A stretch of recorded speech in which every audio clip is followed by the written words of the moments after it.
Bonjour tout le monde. Merci d'être là.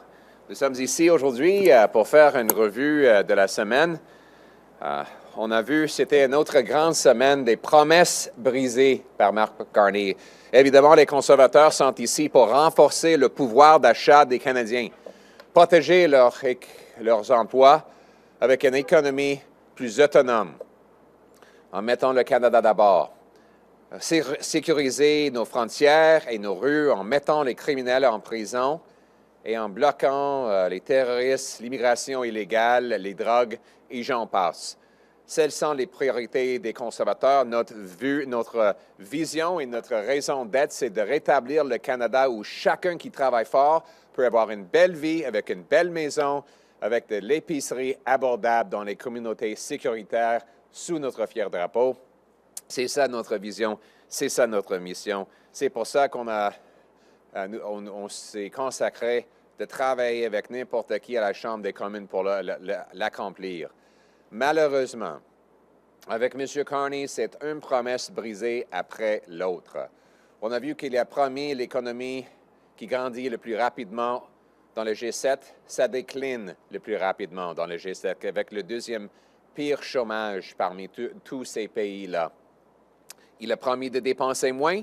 Ses déficits sont 100% plus que ceux de Justin Trudeau. Il a promis plus d'investissements. Il y a 54 milliards de dollars d'investissement qui a fui notre pays depuis l'arrivée au pouvoir de M. Carney. Il a promis des coudes élevés. Où sont ces coudes maintenant? Il a promis d'obtenir un deal avant le 21 juillet et de négocier une victoire face aux Américains. Et c'est quoi le résultat? Les tarifs américains sur le Canada ont doublé. Il n'y a pas de deal, il n'y a pas de victoire, il n'y a pas de coude sous M. Carney. Ces coudes sont chirurgicalement enlevés de son corps. C'est une autre promesse. Quelle humiliation que M. Carney a eue à la Maison-Blanche. Le lendemain de ces grandes réunions, l'administration Trump a annoncé qu'ils vont garder en place les tarifs sur les automobiles. Mais M. Carney dit qu'il est prêt à accepter les tarifs sur le secteur automobile. Il a trahi nos travailleurs d'automobile qui risquent à perdre leur emploi. Il a trahi les travailleurs en bois en acceptant le double de tarifs sur notre bois d'œuvre. Donc, toute la campagne des coudes élevés de M. Carney, c'était une fraude, une grande fraude, on peut dire, après 7 mois de ce premier ministre. Il a fait absolument le contraire de ce qu'il a promis pendant des élections et les Canadiens ont payé le prix. Il doit aussi expliquer ce qu'il voulait dire. Quand il était à la Maison-Blanche, il a dit « Nous sommes le plus gros investisseur étranger aux États-Unis avec un demi-billion de dollars investis ces 5 dernières années et probablement 1 milliard de dollars d'investissement de plus pour les 5 prochaines années si nous obtenons l'accord attendu. » Ça veut dire que M. Carney vise à encadrer dans l'entente l'expulsion de notre 1 000 milliards de dollars d'investissement aux États-Unis du Canada. Mais d'où provient cet argent-là? Ça vient de quelque part, non? Ça ne va pas tomber du ciel. Donc, les investisseurs vont être encouragés de vendre leurs usines, leurs pipelines, leurs produits, leurs moulins ici au Canada pour investir aux États-Unis. Ça va engendrer des pertes d'emplois massives. Et comment va-t-il le faire? Va-t-il adopter une loi encourageant les fonds de pension, les fonds d'assurance de vendre leurs investissements au Canada pour investir aux États-Unis? Va-t-il juste garder en place des taxes élevées pour encourager le sortie de cet investissement? C'est quoi son approche pour envoyer 1 000 milliards de dollars aux États-Unis? Et est-ce que M. Trump, est-ce que le président s'est consacré à faire 1 000 milliards de dollars d'investissement au Canada au retour. Si c'est une entente réciproque, on s'attendrait à ça, mais non. M. Carney n'a rien obtenu. Il ne veut pas répondre aux questions. C'est une défaite après l'autre, une promesse brisée après l'autre. Aujourd'hui, nous débattons son approche. Il répète exactement les mêmes slogans de Justin Trudeau. Il va dépenser moins pour investir plus, il dit. Il fait exactement le contraire. Il dit que les déficits sont les investissements. C'est exactement ce que Justin Trudeau a dit quand il a promis que le budget allait s'équilibrer par lui-même. Et quel est le résultat? Pendant 10 ans, on a perdu 10 par capita en termes d'investissement. On a le pire investissement dans le G7, la pire économie dans le G7. Et M. Carney continue avec la même approche d'augmenter les dettes, augmenter les coûts sur les consommateurs, augmenter le coût de l'épicerie. C'est la même recette libérale de déficit, de taxes, de l'inflation qui a échoué pendant 10 ans. Et heureusement, les conservateurs vont continuer d'offrir de l'espoir. On va proposer de réduire le coût de l'État pour réduire les taxes, les impôts, l'inflation sur le dos des Canadiens.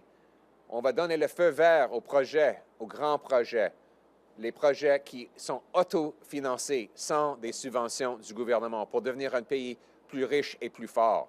Nous voulons que le Canada, les Canadiens ont plus de pouvoir d'achat pour l'épicerie, pour le logement et pour tous les autres besoins dans un pays avec une promesse que chacun qui travaille fort peut avoir une belle vie abordable dans les communautés sécuritaires. Merci beaucoup. Thank you very much for being here today. We're doing a week in review, and it has been another week of broken promises for Mark Carney. In fact, he's outright shattering all of his promises this week. He promised that Canada would have the fastest growing economy in the G7. He's delivered the fastest shrinking economy in the G7 with the second highest unemployment. He promised to spend less. His deficit is 100% more than Justin Trudeau's. He promised that there would be more investment in Canada. $54 billion has left in the 7 months he's been Prime Minister. And he promises to push out, now he admits he's going to push out $1 trillion more, and we'll return to that in a minute. He promised that he would negotiate a win with the U.S. with a deal by July the 21st. So far, no deal, no win. American tariffs on Canada have doubled. And yesterday, after promising our auto workers and lumber workers he would defend them, he sold them out. He sold them out and accepted that, a day after he left the White House, the Secretary of Commerce said they will be keeping tariffs on Canadian finished automobiles, which will devastate our sector. Already, we're losing thousands of jobs in Ingersoll, 800 jobs with Cami in Ingersoll, hundreds of jobs in Oshawa with GM, while that company invests $4 billion more in the United States. We've also had 150 workers in Windsor told to down tools, and Stellantis, as that company announces, it will invest $8 billion more in the United States. But Mark Carney has sold out our auto workers and gotten absolutely nothing in return. Then there's our lumber workers. Since Mark Carney got elected promising to end the American tariffs, those tariffs have doubled, with massive job losses across British Columbia, Northern Ontario, and rural Quebec expected as a result of this latest Carney failure. I think we can now conclude that Mark Carney's entire elbows up campaign was a gigantic fraud. He didn't mean a word of it. His wife's firm was putting out memos in the middle of the campaign saying, don't worry about the Liberals promising to counter tariff and be tough on the U.S. They don't really mean it. They won't really do it. He was quietly removing the tariffs while going to campaign rallies promising to put them back on. He told the president in a phone call, I don't mean all that stuff I'm saying about you. So it means he's two-faced. And since the election has happened, he's done exactly the opposite of everything he promised. And I should be clear, this was not a promise. This was the promise he ran on in the election. It was the only thing that got him elected. He said, ignore 10 years of rising food prices, housing costs, out-of-control immigration and crime, because I'm the only guy who can negotiate with the Americans. And that turned out to be a gigantic fraud. So the entire foundation of Mark Carney's election campaign was not only a broken promise, it was a fraud for which thousands of Canadians are paying today with lost jobs. We cannot trust anything that Mark Carney says. And then there's this $1 trillion. It's time for him to do some explaining. Because I'm just reading his quote here. He says, we are the largest foreign investor in the United States, $500 billion in the last 5 years alone. Probably $1 trillion in the next 5 years if we get the agreement we expect to get. So that means he intends to put right in the agreement that he's going to push $1 trillion of investment to the United States. How is he going to do that? He said it would be private investment, so he's going to pass a law forcing pension funds and insurance companies to push their money to the States out of Canada. Is he just going to keep in place the high taxes and anti-development policies that have already forced hundreds of billions of dollars of investment abroad? And are the Americans committing to send $1 trillion back? If he says this is just normal capital flows between countries, surely then President Trump is going to be committing to $1 trillion of investment in Canada. To be clear, $1 trillion is the equivalent of a third of our entire GDP. It's like literally all the economic activity for 4 consecutive months.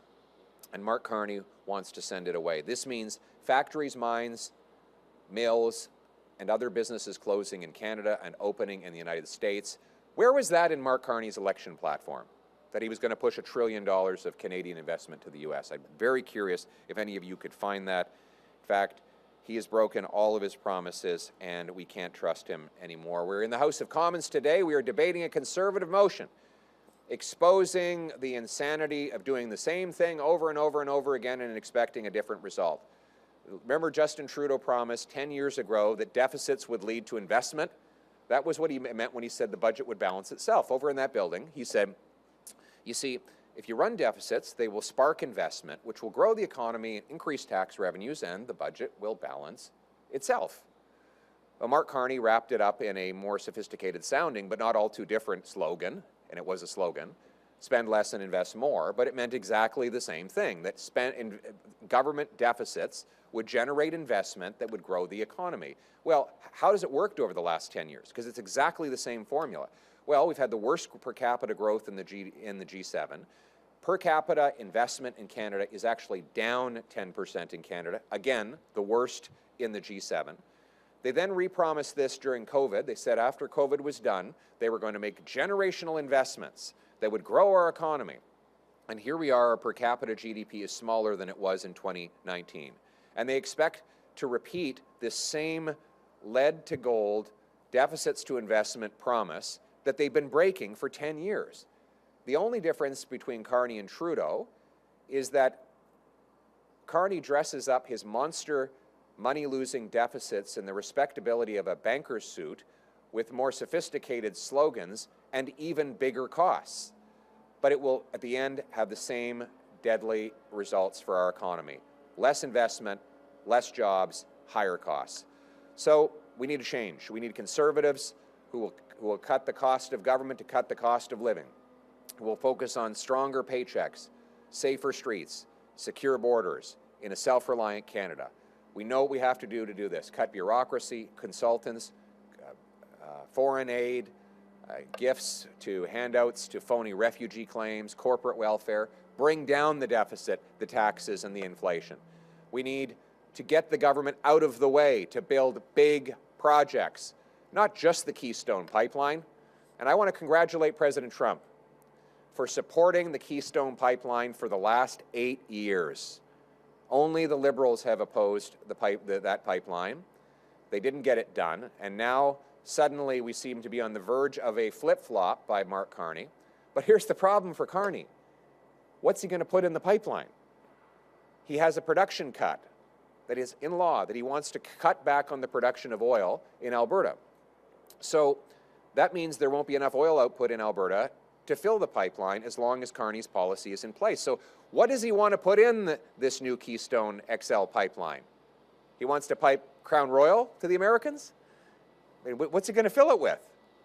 Unless, of course, he flip-flops again. Remember, he voted in the House of Commons 10 days ago to keep the cap on Canadian emissions and production.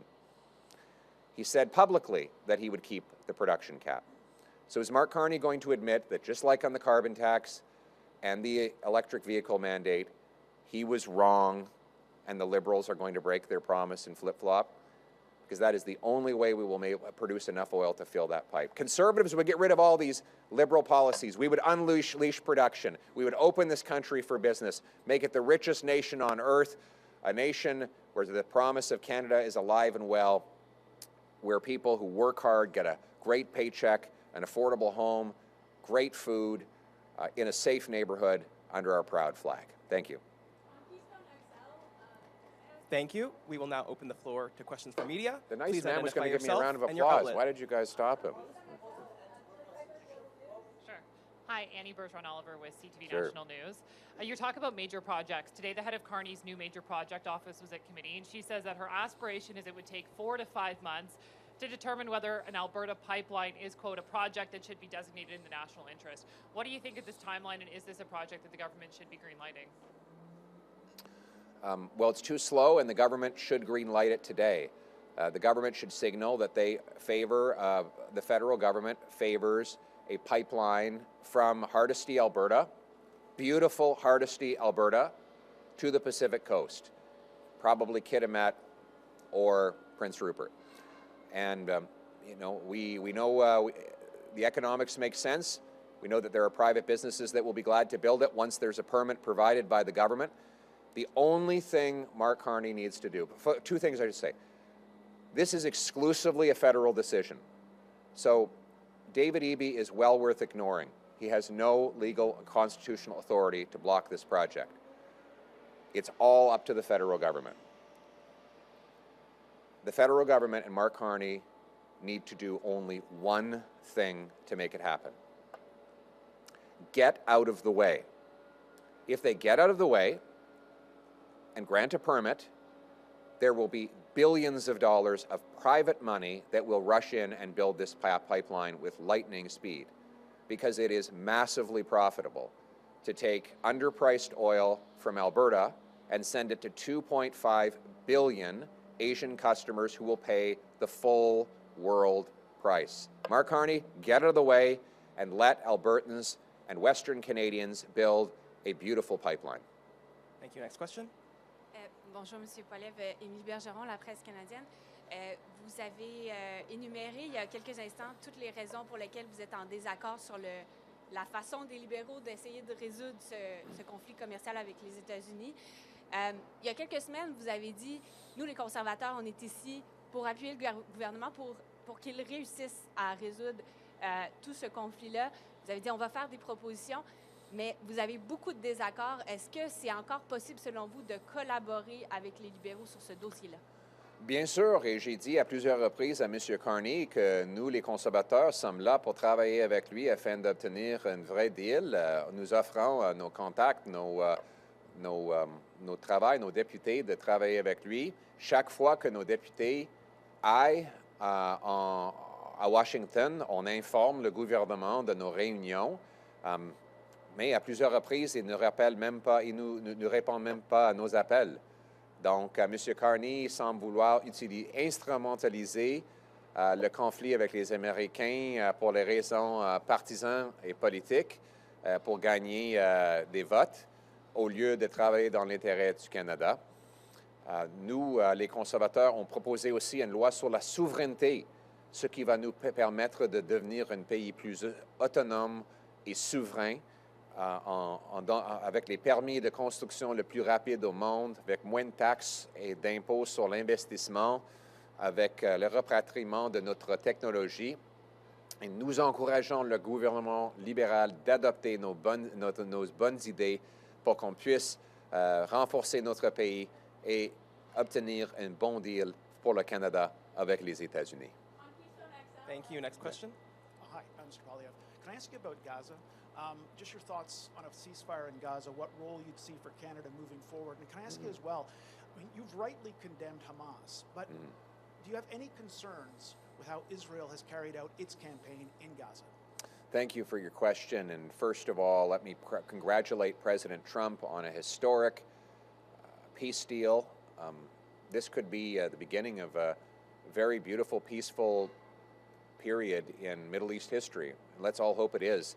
But it took his leadership, his diplomacy, and his strategy in order to secure this deal. And it is up to Hamas now to respect its side, hand over all of the hostages, and disarm itself, stay behind the line, and allow the peace to go forward. You know, we want Palestinians and Israelis to live in peace, prosperity, and harmony. And hopefully there's a very bright future for all of the Abrahamic peoples who cherish the Holy Land. Here at home, I want to condemn again the rampaging anti-Semitism that we have seen in our streets, Jews having to live in terror as these monsters throw Molotov cocktails and shoot bullets at children's schools, at synagogues, and terrorize our Jewish communities. It's totally unacceptable. Canada must always stand against anti-Semitism here and all around the world. Thank you. Thank you. Next question. Mr. Poilievre, Raisa Patel, the Toronto Star, you've suggested that if you were Prime Minister, you would be able to reach a deal with the U.S. that had no tariffs. What negotiating skills or tactics or information do you possess that the Prime Minister does not have? Well, first of all, you want to talk about the Prime Minister's skills. He's very good at getting jobs, terrible at doing them. Every job he's had, he's been either taking credit for things he did not do or done a terrible job himself.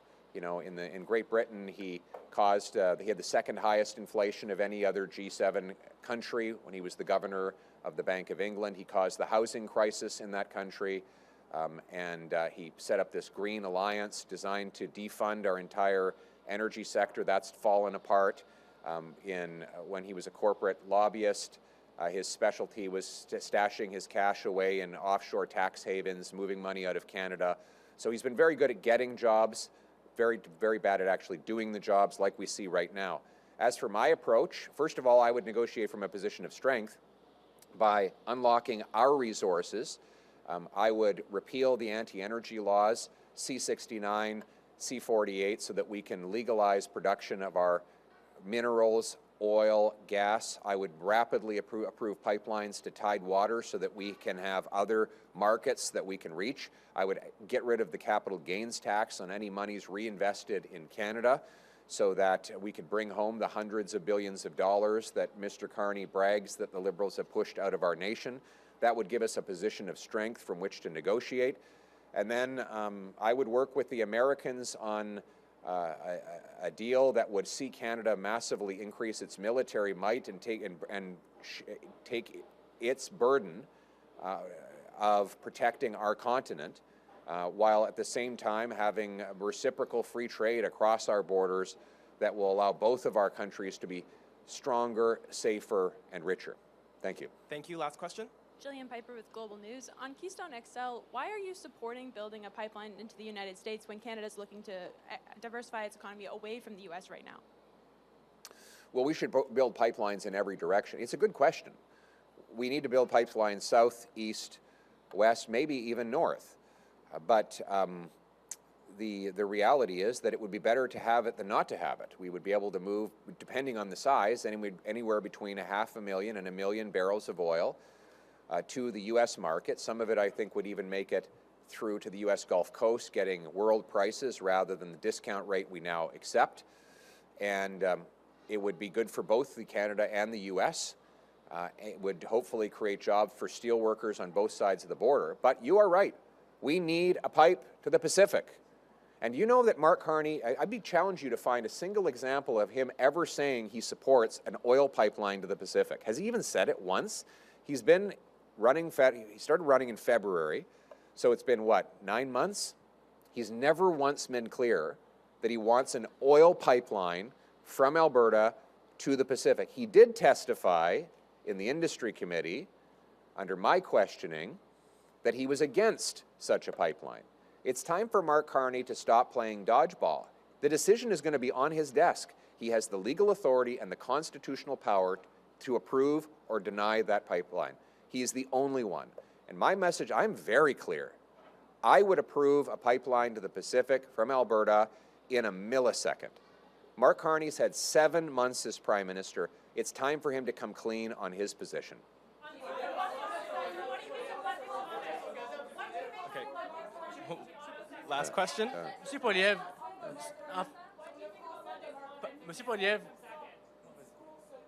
en français, quel message est-ce que ça envoie aux francophones?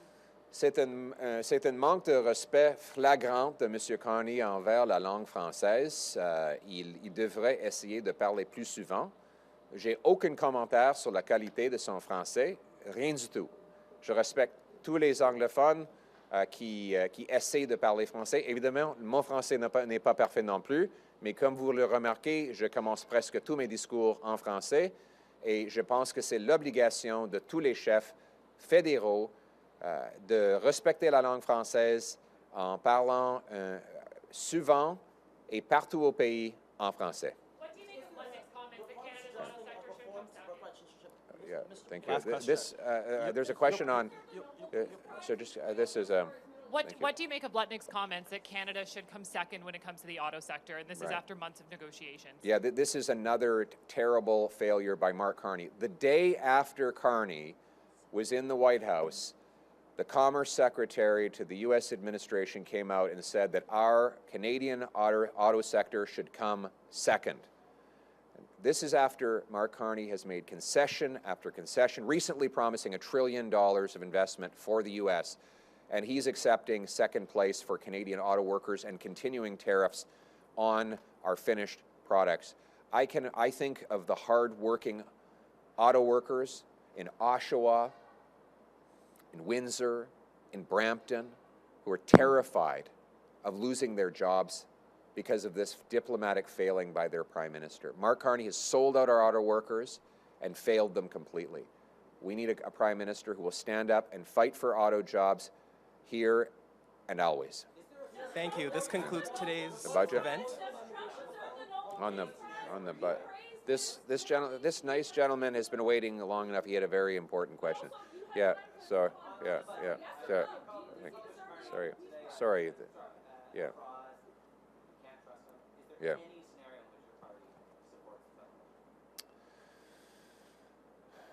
Well, this is shaping up to be the 10th Liberal promise-breaking, high-cost, deficit spending budget. And with that, Mark Carney is increasing the cost of living and threatening the jobs of Canadians. I will be sitting down with Mr. Carney with a clear plan for him to reverse course on his costly budget plans and instead go with an approach that brings stronger take-home pay, secure streets, solid borders in a self-reliant Canada. And I hope that he will take my ideas because Canadians are ready for them. Thank you, folks. That concludes today's press conference. We have to get off to question period.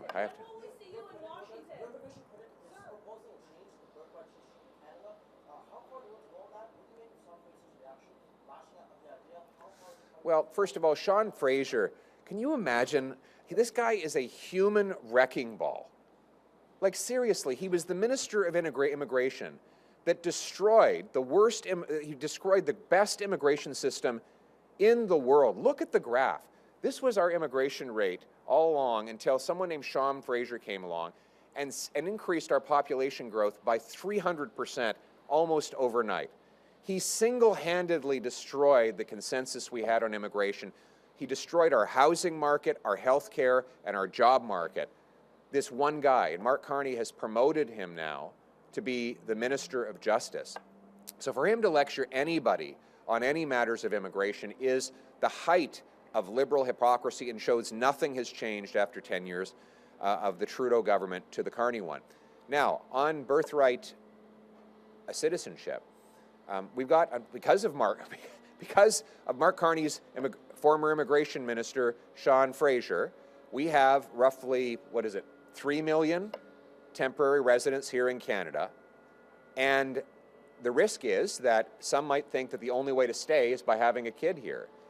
And at the end of the day, our system is already overrun our health care, our housing cannot afford to do that. And so what Ms. Rempel is saying is that for everyone who is an immigrant to Canada as a permanent resident or a citizen, of course they can pass on citizenship to their kids. But if you're coming here as a visitor and neither parent has an attachment to Canada as a permanent resident or citizen, they can't pass citizenship down the line. I think that is a perfectly common sense approach. We have to get rid of the liberal insanity in our immigration system and return to the best system in the world. Thank you. At the appropriate time. Thank you. I got to go Folks, to we have to question get to period. question period. Thank you very much. I got to go to question period. Mark Carney is going to be very upset with you if I miss question period, so I can't do that. He's going to be. I don't want to break his heart. I'm going to go to the House of Commons to see Mark Carney. Thank you, folks. Merci.